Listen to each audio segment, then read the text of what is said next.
Je voudrais parler de certains éléments médicaux. La prostate et l'arthrose. En ce qui concerne l'arthrose, selon moi, il y a un problème de géobiologie qui existe. Ce n'est pas seulement une question d'alimentation.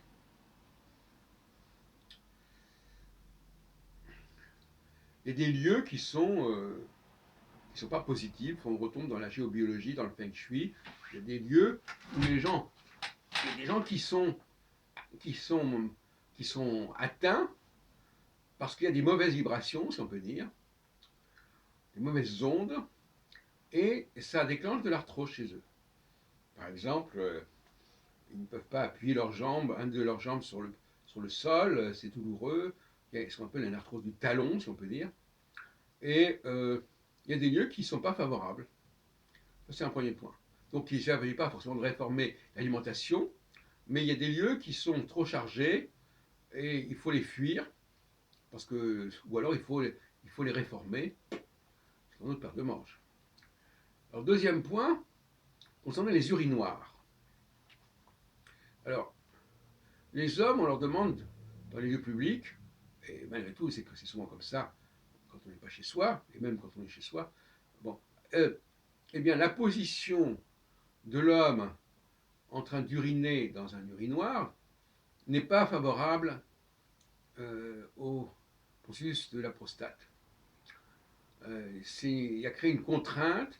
Normalement, le jet devrait être un jet vers le bas, et pas un jet, devrait être un jet vers le bas, vertical, et pas un jet horizontal. On va dire qu'il y a une perpendicularité qui n'est pas souhaitable.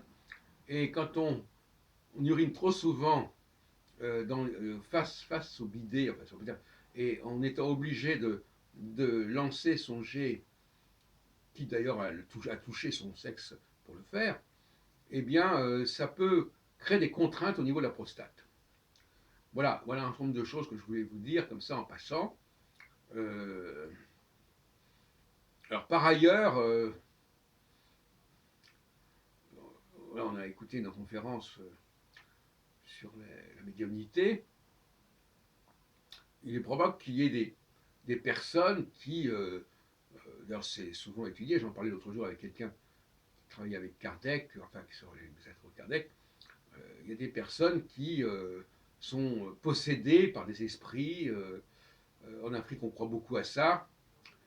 Et même dans nos cafés philo McDo, on s'aperçoit que, enfin, j'exagère en disant ça un petit peu, mais c'est pour m'amuser un peu, que nos discussions sont d'un certain niveau, mais qu'il y a des esprits qui essaient de les perturber en s'emparant de personnages un peu fragiles, un peu primaires, qui vont plus ou moins saboter, bon, de façon un petit peu vaine, nos réunions, en intervenant de façon intempestive ou en parlant trop fort à proximité.